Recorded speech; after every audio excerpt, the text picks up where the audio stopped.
아버지 코 양춘식 목사, 아버지 코 양명주 목사, 작은 아버지 양치우 목사의 뒤를 따라 3대째 목회를 이어가는 양진호 목사입니다. 여러분, 남자와 여자는 무엇일까요? 참 많은 상담 신청이 들어온 것 중에 상당수가 성에 대한 문제예요. 이 성경의 가르침을 정확히 인지를 하면 참 아름다운 인생을 살고, 이것을 모르면 정말 지옥을 향해 가는 거야, 그냥. 그래서 이 말씀에 어떻게 기록됐느냐. 이 성의 문제를 우리가 해결하기 전에 첫 번째, 하나님이 이 땅을 창조하실 때에 세 가지 규례가 있어요. 창조의 규례. 창조를 하실 때 규례가 있어요. 첫 번째는 뭐냐면 노동의 규례예요. 노동의 규례. 하나님께서 6일 동안 창조하시고 뭐라고 하시냐면요, 일을 마치심에, 그러니까 창세기 2장 2절에 보니까 하나님이 그가 하시던 일을 일곱째 날에 마치시니, 그러니까 6일 동안 창조를 뭘로 표현해요? 이 일로. 노동, 레이버. 이걸로도 하고 워크로도 하고. 이제 이걸 한나라는 표현을 세 가지로 구분하더라고요. 액트까지. 근데 이 창세기 1장 28절에 보면 특히나 2장 이제 여기서 하나님께서 일을 마치셨다. 근데 이 레이버의 개념보다는 워크의 개념으로. 워크의 개념으로. 근데 이제 인간들이 타락한 후에는요, 이게 레이버의 개념으로 바뀌어요. 노동의 규례. 첫 번째 노동의 규례. 하나님도 일을 하셨어. 일을 마치심에. 근거는 뭐예요? 창세기 2장 2절. 이게 사역의 의미죠. 사역의 의미. 그러니까 지금 여러분 아침부터 저녁까지 쭉 하고 일하는 그 노동의 개념은요, 천민 자본주의에서는 사람을 쥐어짜. 왜냐면 잉여가치를 남겨야 되니까. 근데 호주에 카리스 대학교 총장 중에 이제 김은 총장이라는데 이제 제 동기인데, 이제 거기 그 친구의 얘기로 얘기하면요, 한 5, 3시 되면은 사람들이 슬슬 일 접고, 미장이도 그렇고 누구도 그렇고 그냥 자기 일 마치면은, 할 일 마치면은 골프장 간대. 그래가지고 자기가 일을 시켰는데 가서 보니까 사람이 없어. 오후에. 어디 가셨어요? 하고 전화하니까 지금 골프 치고 있습니다. 일 다 마무리했잖아요. 그러니까 할 말이 없더래. 그런 개념. 그러니까 이제 이게 우리나라 이 노동은 노동이 아니에요. 어떻게 돈 벌러 갔다 사람 죽입니까? 두 번째로는 안식의 규례예요. 안식의 규례. 아까도 말씀드린 창세기 2장 3절에, 그러니까 하나님이 그 일을 마치시고 2장 2절 같은 경우는 일곱째 날에 쉬시니라, 안식하시니라. 그 다음에 창세기 2장 3절에, 창세기 2장 2절부터 3절에 안식은 모든 일을 그치고 일곱째 날에 안식하시니라. 하나님이 그 일곱째 날 복되게 하사 거룩하게 하셨으니 이는 하나님이 창조하시며 만드시던 모든 일을 마치시고 그날에 안식하셨습니다. 자, 그리고 하나님이 사람을 흙으로 지으셨다는 말씀이 나오죠. 그러니까 1장에서 나왔던 사람을 창조하신 거에 좀 보완적 의미가 강하죠. 근데 여기서 하나님께서 사람을 이렇게 잘 만들어 가지고 강 4개가 흘러가는 것도 만드시고, 그게 뭐라냐면 하나님께서 결혼의 규례를 주시죠. 결혼. 창세기 1장 28절에 뭐라고 말씀하시는 거 아니? 그 하나님이 그들에게 복을 주시며 하나님이 그들에게 이르시되 생육하고 번성하여 땅에 충만하라. 땅을 정복하라. 바다의 물고기와 하늘의 새와 땅에 움직이는 모든 생물을 다스리라 하시니라. 그러니까 그들에게 복을 주시면 어떻게 해요? 그들에게 이르시되 생육하고 번성하라. 생육하고 번성하라.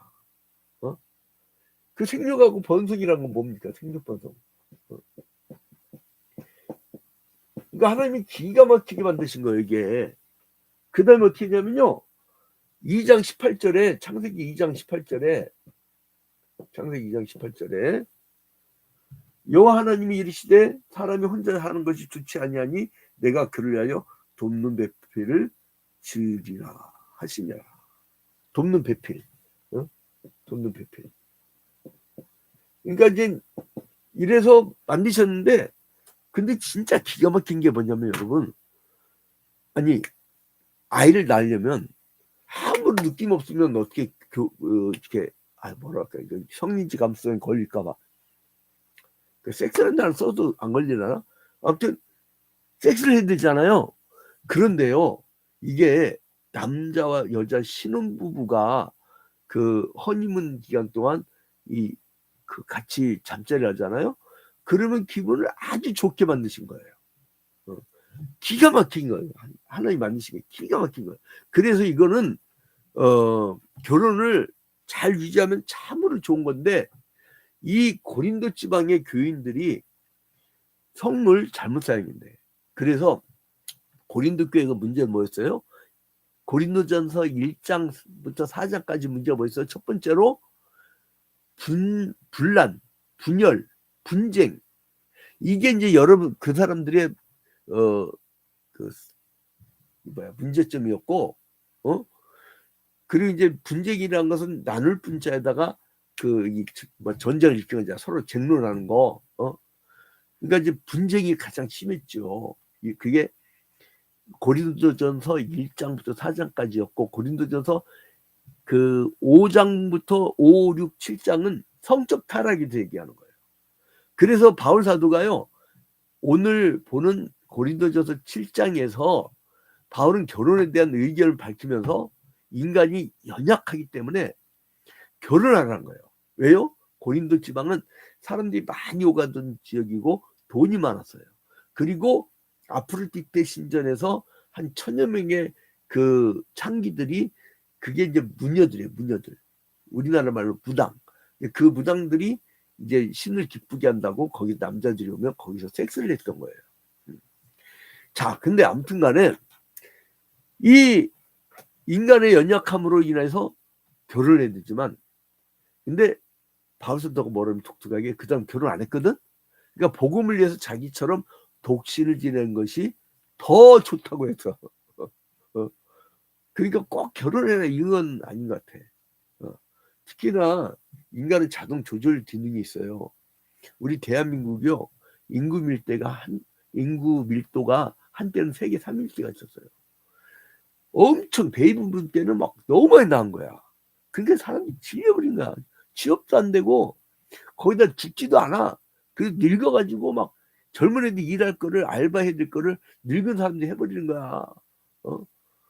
그럼 이제 돈 싸게 줘도 되니까 자본가들은 그 나이 든 사람은 이제 값싼 맛에 더 막 열심히 하고 그러니까.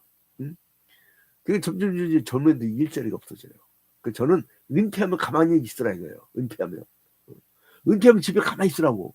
그러면 자기 손주들 도와주는 거예요. 그 자기가 막 이번에 특검 사건 들어보니까 지들이 막 설쳐가면서 그냥 아이고 돈 벌기 쉽더만. 나는 1조 2조가 무슨 껌값인 줄 몰랐어. 근데 아무튼 그래서 그렇다고 해서 결혼을 정지한 건 아니에요. 영적인 삶을 위해서 육신의 삶으로부터 자유로워지라는 거예요. 그래서 이제 바울 사도가 고린도 교인들에게 이제 에베소에서 편지를 보내잖아요. 지도 하도 많이 그려서 다시 안 그립니다. 지도 너무 많이 그려가지고 궁금하신 분들은 앞부분 다시 보시면 돼요.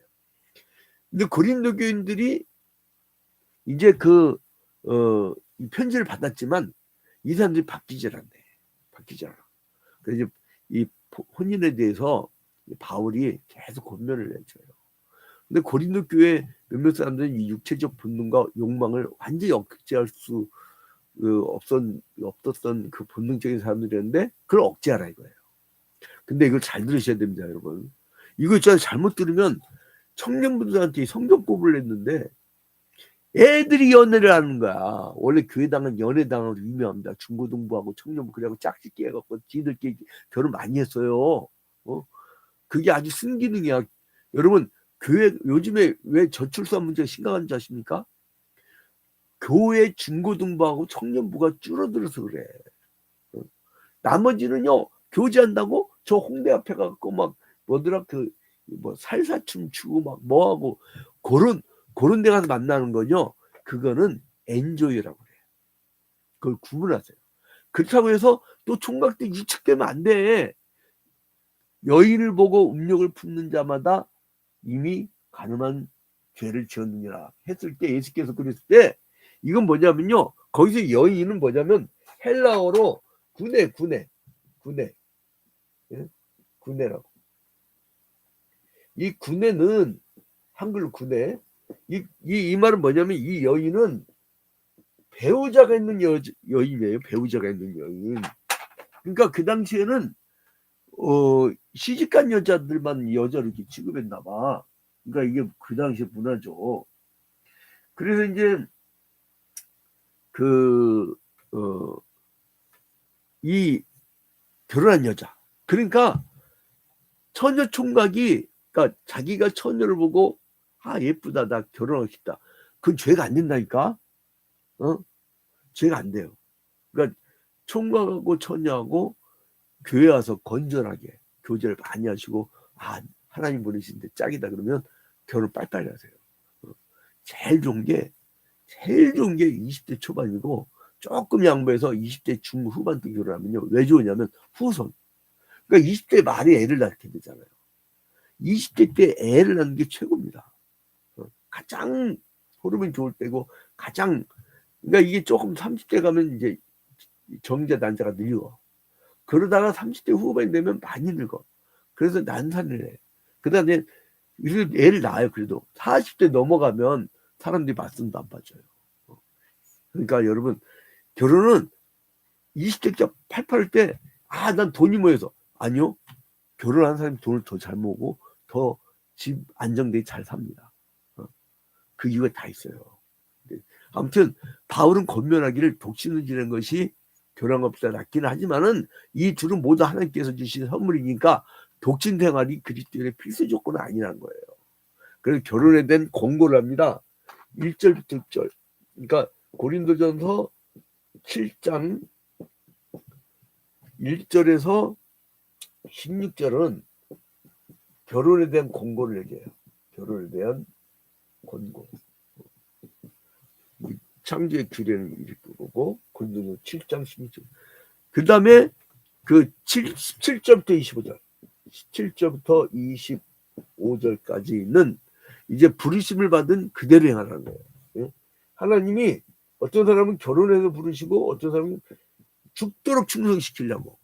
제가 아직도 잊지 못하는 저희 아버님이 심우했던 청파중앙교회 주일학교 부장선생 둘이 있었어요. 교사. 그분들은요. 회사 퇴근하면 무조건 교회 오는 거야. 그리고 애들 결석자 신방을 해. 평일날이에. 그리고 막 부흥을 해서 그렇게 누리 걸려. 애들을 위해서 기도하다 가고. 그게 누구냐면 김경애 집사하고 이순영 집사. 나중에 권사님 됐다고 하더라고요. 그분들. 그럴 경우는요. 시집을 결혼 정년기에 못 갔어. 그러면 그분들은 어떤 부르심을 받느냐? 바울과 같은 부르심을 받는 거예요. 근데 지가 엔조하려고 늦게 갔다. 이거는 소돔과 고모라에서 불벼락 만든 인간들이야. 그 빨빨 그러면 눈 맞았으면 결혼해버려. 이 엔조이 때문에 이 대한민국 이제 멸망에 갑니다. 자, 그 다음에 26절부터 38절. 26절부터 38절에는 처녀의 결혼에 대해서 나옵니다. 처녀의 결혼. 처녀 결혼에 대한 원칙. 이게 나와요. 그 다음에 29절부터, 아니, 39절부터 40절까지는 과부의 결혼. 과부의 결혼. 이 원칙이 나와요. 자, 그래서, 우리가 이제 이것을 볼 때, 그 결혼제도가 왜 필요하냐면, 바울은, 음행할까봐. 자, 7장, 1절에 보니까, 너희가 쓴 문제에 대하여 말하면 남자가 여자를 가까이 함이 좋으나, 이 처녀 총각이 가까이 하는 게 좋다고 했어요? 나쁘다고 했어요? 좋다고 했어요. 근데 이전에 음행을 피하기 위하여 남자마다 자기 아내를 두고 여자마다 자기 남편을 두라. 짝이 있어야 된다는 거예요. 여러분, 그래서 담임 목사 청교할 때 반드시 결혼한 사람을 애들은 줄 알아요? 이게 실제 사건이 있었어요. 실제. 총각 목사가요. 뭐 기혼 미혼 안 따지고 이거. 그러니까 부인들은 무슨 역할 하냐? 감시. 우리 남편이 저게 다, 왜냐면 여성도가 70, 80% 되거든, 한국 교회. 남자들은요 신앙심이 별로 없어요. 나가서 하는 짓들 봐.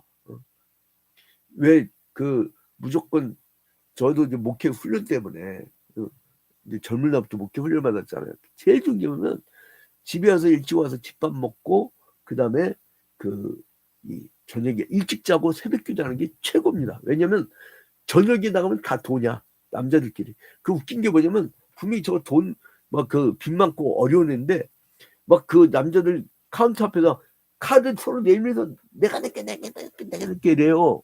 그래놓고 그거 빚 갚느라고 그 나중에 아주 힘들합니다. 그 남자 빨리 들어가서 자기 마누라 옆에서 일찍 자고 새벽 기도해. 새벽 기도에 하는 사람들은 신분이 확실해. 근데 어떤 분은 또 저한테 피드백이 왔는데, 목사님 나 새벽 6시마다 같이 보긴 보는데요, 저는 그 밤새 공부해야 되는 직업이라 밤 꼬박 새고 잠들기 전에 목사님 새벽 기도해 본대. 그런 경우는 뭐 내가 뭐라고 하겠어요. 요즘에 IT 사람이 그렇더만. 근데 아무튼 음행할까봐 자기 아내를 두라는 거예요. 그래서 남자가 여자를 가까이 안냐이 좋다고 했는데, 이는 성을 제약시한 것이 아니라 신앙생활을 위한 권면이란 거예요. 그러니까 고린도 교회의 문제점은 뭐냐면 아무나 성관계했다는 거. 아무나. 그게 교회입니까? 그래서 막 생각을 엄청나게 합니다. 그래서 바울은요 성도들에게 부부간에 서로 분방하지 말 거를 권면합니다. 자, 뭐라고 하냐면은 5절, 고린도전서 7장 5절, 이제 이 결혼에 대한 공고를 얘기하면서, 서로 분방하지 말라. 다만 기도할 틈을 얻기 위하여 합의상 얼마 동안 하는데, 그러니까 기도하려고 막 기도에 집중하려고 그 합방하지 못할 때가 있어요. 그런데 다시 합하라. 이는 너희가 절제 못함으로 말미암아 사탄이 너희를 시험하지 못하게 하려 함이라. 그러니까 이 부부간에 분방을 하면 그 가운데 사탄이 낀다는 거예요. 그래서 결국은 한쪽이 범죄를 저지르게 된다는 거예요. 아니면 둘 다 범죄를 저지른다는 거예요. 그러니까 분방하는 건 원칙이 아니야. 그러니까 안방에서 남편 침대를 꺼내다가 딴 방에 갖다 놓지 마요. 근데 요즘에 희한하대. 이게 다들 잘 살아서 몰라도 분방이 많아. 이 5, 60대는요, 제가 비율을 보니까 거의 80% 분방이에요. 이건 주관적인 겁니다. 아직 이게 통계를 아직 안 나왔어요, 여러분. 근데 아무튼 그래서 그 사탄에게 틈을 주지 마라 이거예요. 자, 그 다음에 그 바울은 혼인하지 않은 자들과 과부된 자들에게 자기처럼 그냥 지내라는 거예요. 그러나 절제할 수 없으면, 엔조이할 것 같으면 해라 이거예요. 그리고 또 하나는 바울은 성도들에게 하나님께 부르신 그대로 행하라는 거예요. 각 사람 부르실 때 다양한 환경 속에서 어떤 사람들은 그 할례 받은 유대인으로 부름을 받았고, 어떤 사람들은 무할례자로까 이방인이죠. 무할례라는 건 유대인이 아닌 거죠. 부르심을 받았다는 거예요. 바울은 이런 자들에게 할례자는 무할례자가 되지 말고 무할례자는 할례자가 굳이 율법을 가지고 되지 말라 이거예요. 응? 율법 시대는 끝났다 이거예요. 그 하나님의 부르심 받기 전에 할례자였든지 무할례자였든지 아무런 상관이 없고, 오직 하나님의 복음을 붙잡아서 계명을 주는 것이 중요하다는 거예요. 그러니까 각 사람의 부르심을 받는 그 부르심을 그대로 지내는 것도 괜찮다. 그러니까 뭐 그 10,000원이라 막 5, 60대까지 장가 못 간 사람도 있어요. 그러면 주를 위하여 죽도록 전도를 하든가 주를 위하여 충성을 다하면 돼요. 그래서 주 부르심을 받은 그대로 하나님과 함께 거하는 거예요. 바울은 성도들에게 부르심을 받은 그대로 하나님과 함께 거할 것을 권면했고요. 그 다음에 이제 이 종말을 앞둔 이 미혼들, 이 종말을 앞둔 미혼들은 어떻게 되느냐? 종말을 살아가는 미혼 남녀에 대해서 자기의 의견을 얘기하는데 바울 사도는 성도들 사랑하는 마음에서 주신 권면과 교훈이었지 이건 꼭 계명은 아니라고 했어요. 여지를 뒀어요. 그러니까 임박한 환난을 인하여서 결혼하지 않고 그냥 지낸 것도 괜찮다 이거예요. 그러니까 이 인류의 종말을 내다보면서 그거를 근데 외치지 가치 없게 그냥 아침에 출근했다 퇴근했다가 그냥 밥 먹고 자고 그럴 바엔 결혼하는 게 낫고 그러니까 자기가 무슨 특별한 사명 하나님께 이 교회 부흥과 선교와 그런 사명이 있을 경우는 어쩔 수 없다는 거죠. 그 얘기예요. 이거 오해 갖고 그냥 엔주를 해서 결혼 않거나 그러면 그거는 소돔과 고모라는 불벼락 맞고 그냥 지옥 불가는 인간들이지 그게. 바울은 성도들에게 우는 자들은 옳지 않은 자 같이 하면서 기쁜 자들은 기쁘지 않은 자 같이 서로 이렇게 눈치껏 서로 배려해 주라는 거예요. 한 20, 30대까지는 결혼할 수 있는데 이게 40, 50대 지나고 나면 결혼하면 이거 엄청난 모욕과 스트레스예요. 그러지 말라는 그분은 그게 은사야. 이미 있잖아요. 여러분 애를 갖고 있으면요. 애 막 돌보다 보면 예배에 참여할 수 없어요. 그럼 교회에서 막 축제로 봉사를 못해. 열심히 봉사하는 사람들 보면 미혼이 많아요. 교회 충동을 나가고 막 교회가 불나가 그냥 떠나지 않고 계속 남은 사람들이 미혼이 많다니까. 그러면 그건 또 은사야. 왜냐하면 계산적이었으면요.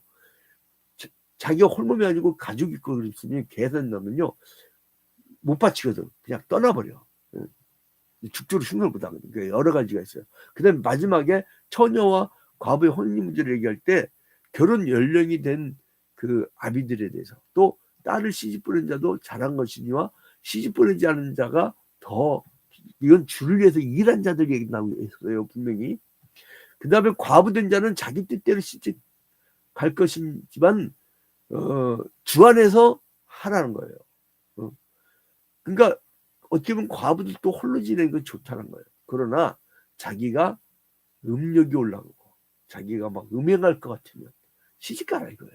합법적으로 살라는 거예요. 이 얘기가 목사님 결혼식 안 해도 되잖아요. 그냥 막 살다가 헤어지고 막 그러면 되잖아요. 아니요. 바울사는 철저히 합법적으로 결혼해서 살라는 거예요. 이게 내 짝이야 하고 선포하는 거예요. 그래야 안 건든다는 거예요. 여러분 바울이 성도들에게 결혼 문제에 대한 의견을 밝히면서 혼자 사는 것도 인정하고 결혼하는 것은 이제 하나님의 결혼 규례로서 번성하고 충만한데 중요하다는 거예요. 여러분 이 결혼 문제는 이렇게 얘기하면서 또 덧붙입니다. 믿지 않는 자가 결혼하려고 오거든 어떻게 되느냐. 바울이 이래요. 우리 꼭 믿는 자 찾죠. 최고죠. 저희 가문은 다 믿는 사람들하고 결혼했어요. 저희 가문 통째로. 얼마나 감사한지. 우리 아들내미도 믿는 집 자녀. 그러니까 다 전체가 가문이 다 믿는 집 자녀랑 결혼했어요. 그게 축복인 것 같아요. 그러나 난 사랑하는데 비신자야. 그러면 사랑하는 것 때문에 교회 따라오다가요. 나중에 안수집사 장로된 사람들이 허다해. 그러니까 바울 사도는 예수를 안 믿는데 날 너무 사랑하면 네가 신앙 가질래 그러면 갖는다고 하면 받아주라 이거예요. 그러니까 여러분 이 결혼 문제는 여기까지. 우리가 결혼 문제에 잘 적용을 해서 이 땅을 윤리도덕적으로 아름다운 세상을 만들어 갑시다. 토요미가 얘기했듯이 분명히 종말 마지막에는 성적 탄핵이 가장 심하대요. 여러분 이제 우리는 이 땅에 살 때 우리가 윤리도덕적인 사회를 만들어 가야 돼요. 그게 이 고린도 교회처럼 성적인 문제 때문에 하나님께 비판받지 않도록 그리고 또한 저주받지 않도록 우리가 주의하면서 이 성적인 문제를 잘 다스리며 살아나가는 여러분이 되시기를 주님의 이름으로 축원드립니다. 주기도